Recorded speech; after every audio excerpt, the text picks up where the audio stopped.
Hello, ఈనాటి మన ఆసక్తికరమైన విశ్లేషణకు స్వాగతం. ఈరోజు మనం జనరేషన్ ఆల్ఫా పిల్లలు వాడే వింత పదాల ప్రపంచంలోకి, అదేనండి ఇంటర్నెట్లో విపరీతంగా వినిపించే బ్రెయిన్ రాట్ ప్రపంచంలోకి వెళ్లబోతున్నాం. ఒక అకాడమిక్ రీసెర్చర్లాగా ఆలోచిస్తే అసలు ఈ అర్థంలేని పదాల వెనుక ఏదైనా పెద్ద సైద్ధాంతిక ఫ్రేమ్వర్క్ ఉందా? ఖచ్చితంగా ఉంది. అదేంటో ఇప్పుడు మనం డీకోడ్ చేద్దాం. రెడీనా? మీకొక విషయం తెలుసా? స్మార్ట్ ఫోన్స్, సోషల్ మీడియాతోనే పెరుగుతున్న ఈనాటి పిల్లలు మాట్లాడే మాటలు వింటుంటే మనలాంటి పెద్దవాళ్లకు నిజంగానే మైండ్ బ్లాక్ అవుతుంది. అక్టోబర్ 2025లో మాషబుల్ పత్రికలో ఒక జర్నలిస్ట్ రాసిన ఈ మాటలు చూడండి. Dictionary.com వాళ్ళు 2025 వర్డ్ ఆఫ్ ది ఇయర్ ప్రకటించినప్పుడు ఆ జర్నలిస్ట్ ఆశ్చర్యపోతూ, ఒకప్పుడు పదాలకు ఒక నిర్దిష్టమైన అర్థముండేది, గుర్తుంది కదా అని రాశారు. అంటే ఇప్పుడు పరిస్థితి ఎంత మారిపోయిందో అర్థం చేసుకోండి. ఇంతకీ వర్డ్ ఆఫ్ ది ఇయర్ ఏంటో తెలుసా? 6-7. అవును, మీరు విన్నది నిజమే. ఇది కేవలం ఒక నంబర్ మాత్రమే.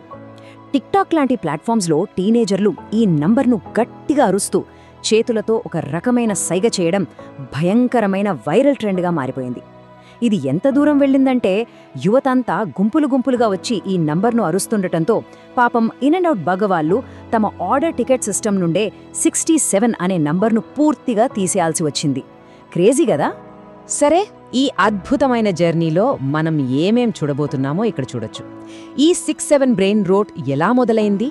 పాతతరం స్లాంగ్కి దీనికున్న తేడా ఏంటి? దీన్ని అర్థం చేసుకోవడానికున్న 5 కోణాలేంటి? అల్గారిథమ్స్ని వీళ్ళు ఎలా బోల్తా కొట్టేస్తున్నారు? ఇలాంటి ఎన్నో ఆసక్తికరమైన విషయాలను అకాడమిక్ పద్ధతిలో ఒకదాని తర్వాత ఒకటిగా విశ్లేషిద్దాం. పదండి. ముందుగా అసలు ఈ 6-7 దృగ్విషయం ఎక్కడ మొదలైంది? ఇది రియల్ వరల్డ్లో ఎంతటి గందరగోళాన్ని సృష్టించిందో చూద్దాం. దీని టైమ్లైన్ చూస్తే మీకు అస్సలు విషయం అర్థమవుతోంది. ఫిబ్రవరి 2025లో స్కిల్లా అనే ఒక అమెరికన్ డ్రిల్ ర్యాపర్ పాడిన పాటలో ఇది ఫస్ట్ వినిపించింది. అప్పట్లో 6 అడుగుల 7 అంగుళాల ఎత్తున్న బాస్కెట్బాల్ ప్లేయర్ల వీడియో ఎడిట్స్కి ఈ పాటను వాడేవాళ్లు. ఆ తర్వాత మార్చి నెలలో ఒక బాస్కెట్బాల్ గేమ్లో ఒక కుర్రాడు తెగ ఉత్సాహంగా అరుస్తూ సైగ చేశాడు కదా, అతనే ఈ 67 కిడ్. ఆ వీడియో అలా వైరల్ అయిపోయి చివరికి అక్టోబర్ నాటికి Dictionary.com వాళ్లే దీని వర్డ్ ఆఫ్ ది ఇయర్గా ప్రకటించేంతగా డిజిటల్ కల్చర్ని షేక్ చేసింది. ఇక్కడ మనం గమనించాల్సిన ఒక ఇంట్రెస్టింగ్ ఫ్యాక్ట్ ఏంటంటే, ఇది కేవలం ఏదో హానిలేని ఇంటర్నెట్ మీమ్ కాదు. ఇది పెద్దల ప్రపంచంలోకి చొచ్చుకొచ్చి భౌతికంగా అంతరాయాలను కలిగించిన ఒక బలమైన సామాజిక సంకేతం. ఎందుకంటే బ్రిటన్ ప్రధానమంత్రి కీర్ స్టార్మర్ స్కూల్ పిల్లలతో పాటు సరదాగా ఈ సైగ చేయాల్సొచ్చింది.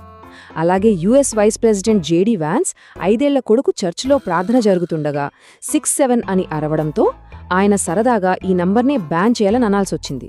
అంటే ఇది ఆఫ్లైన్ ప్రపంచాన్ని ఎంతగా ఇంపాక్ట్ చేసిందో చూసారుగా.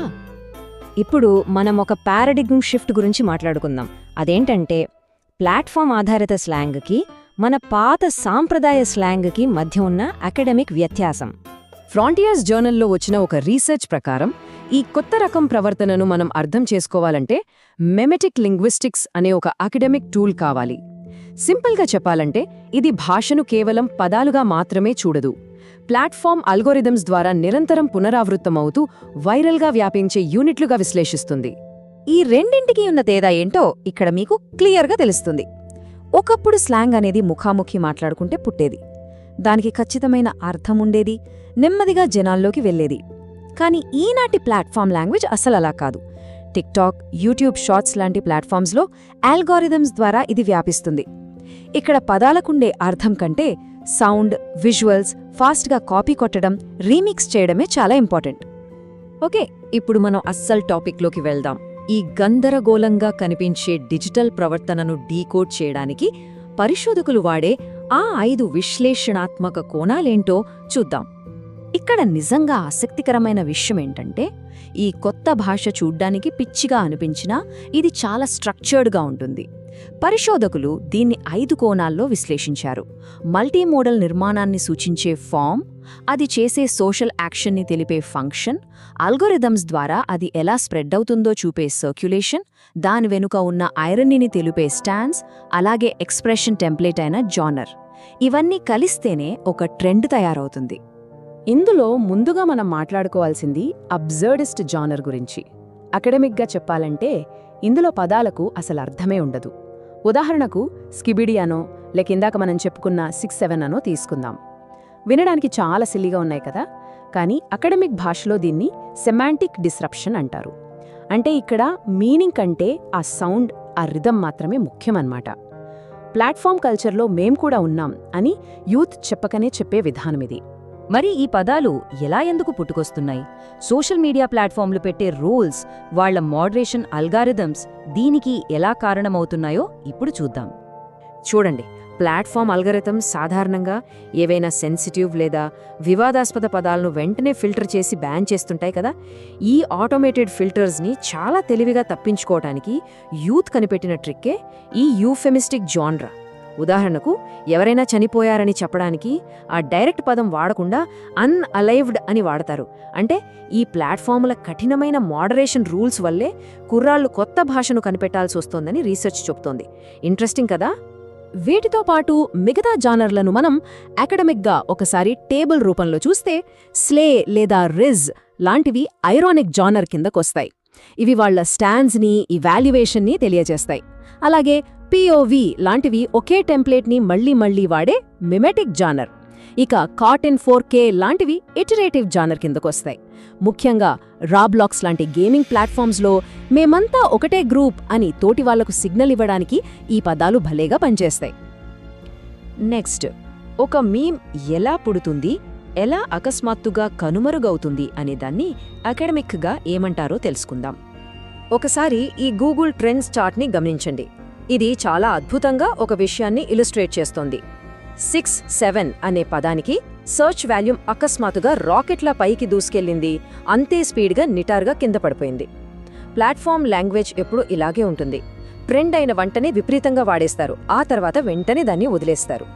అసలు ఒక మీమ్ అంత త్వరగా ఎందుకు చచ్చిపోతుందో మీకు తెలుసా? అకాడమిక్ పరిభాషలో దీన్ని బౌండరీ కొలాప్స్ అంటారు. అంటే ఎప్పుడైతే పెద్దవాళ్లు ఈ 6/7 అంటే ఏంట్రా అని అడగడం మొదలు పెడతారో, లేదా మెయిన్ స్ట్రీమ్ వార్తల్లో అది రావడం మొదలవుతుందో, అంతే ఈ కుర్రాళ్లు కావాలనే ఆ మీమ్ను వెంటనే వదిలేస్తారు. పెద్దవాళ్లను తమ గ్రూప్ నుండి ఎక్స్క్లూడ్ చేయడానికి వాళ్లు ఈ భాషను వాడతారు. అందులో పెద్దలు ఎంటర్ అవ్వగానే ఆ పదానికి ఉన్న ఇన్ గ్రూప్ క్రేజ్ పోతుందన్నమాట. దీనిపై ద న్యూయార్కర్ పత్రిక చాలా లోతైన విశ్లేషణ చేసింది. ఈ బ్రెయిన్ రోట్ అనేది ఏదో భాష నాశనమైపోవడం కాదు, ఇది మానవ స్వభావంలో ఎప్పట్నుంచో ఉన్న ఒక సహజమైన లక్షణం. తమకంటూ ఒక ప్రత్యేకమైన గ్రూప్ ఉండాలని, అందులోకి ఇతరులు అంటే పాతతరం వాళ్లు రాకూడదని వాళ్ళిచ్చే ఒక డీప్ సోషల్ సిగ్నల్ ఇది అని ఆ ఆర్టికల్ స్పష్టం చేస్తోంది. ఇక ఫైనల్గా జనరేషన్ ఆల్ఫా పిల్లలతో ప్రతిరోజూ డీల్ చేసే టీచర్స్ మరియు పేరెంట్స్ కోసం కొన్ని కీ టేకవేజ్ ఏంటో చూద్దాం.